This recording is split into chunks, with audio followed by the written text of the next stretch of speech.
All right, welcome. Today we're diving into Morgan Housel's The Psychology of Money. And let me tell you, this is a book that really flips the script. We're going to explore this powerful idea that getting good with money has way less to do with what you know and way more to do with how you behave. So we're going to ditch the spreadsheets and the complicated formulas for a bit and really get into the human side of things.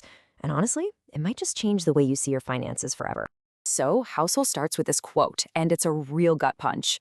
Success is a lousy teacher. It immediately makes you stop and think, doesn't it?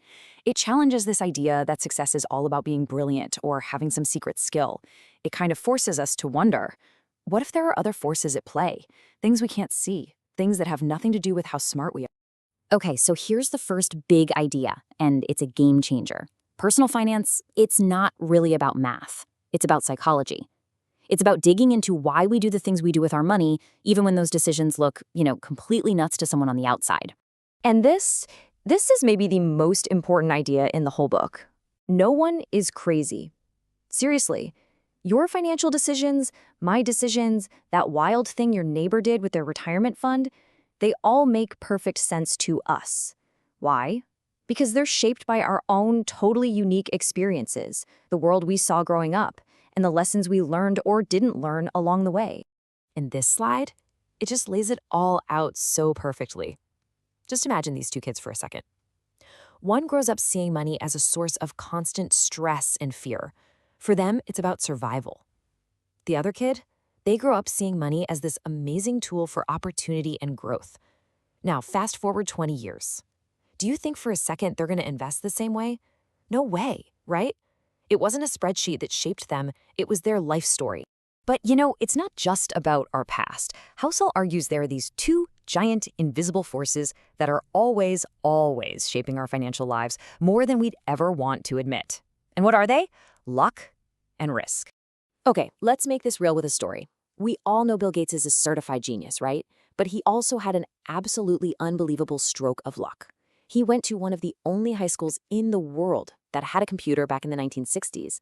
The odds of that were literally 1 in a million. He even admits that without that crazy lucky break, Microsoft might have never even happened. But here's the flip side of that coin, right? Risk. Gates' best friend, a guy named Ken Evans, was just as smart, just as driven. They had this whole dream of starting a company together. But Kent, he was killed in a mountaineering accident before he ever graduated. He was hit by the brutal, random hand of risk. So what's the big takeaway here? You've got this same ambition, the same brain power, but two completely different outcomes. Now, the lesson isn't that hard work doesn't matter. Of course it does. The point is that we have to be humble enough to admit that luck and risk are always in the game. For me, for you, for everyone. Okay, so if we can't completely control the outcome, what are we even doing this for? What's the goal?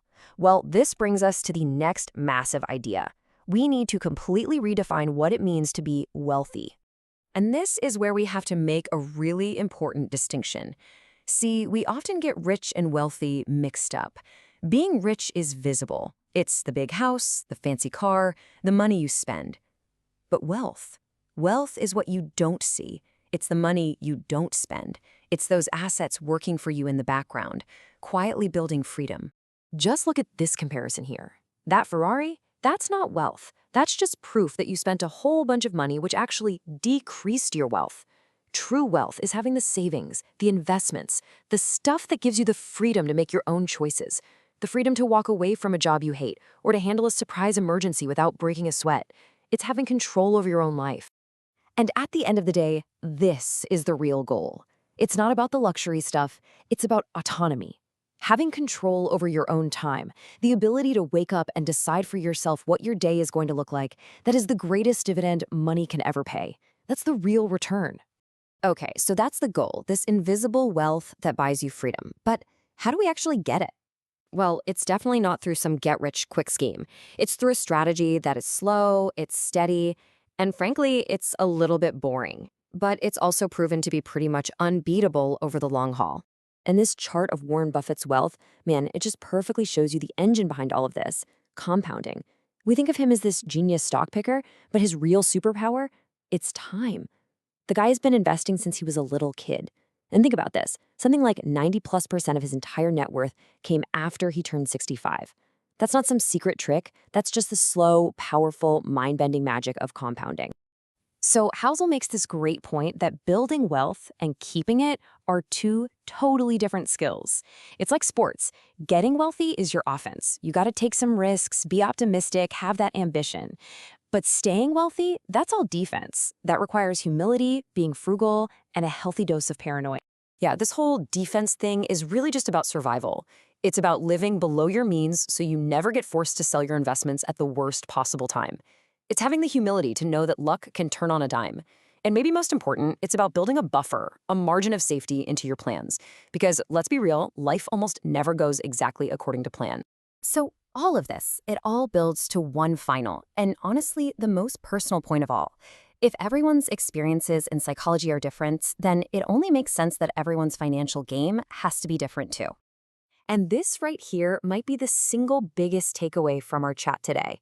Forget about trying to find the perfect plan, the one that some spreadsheet says will get you the absolute highest returns. Because if that plan makes you so stressed out that you can't sleep, you're not going to stick with it.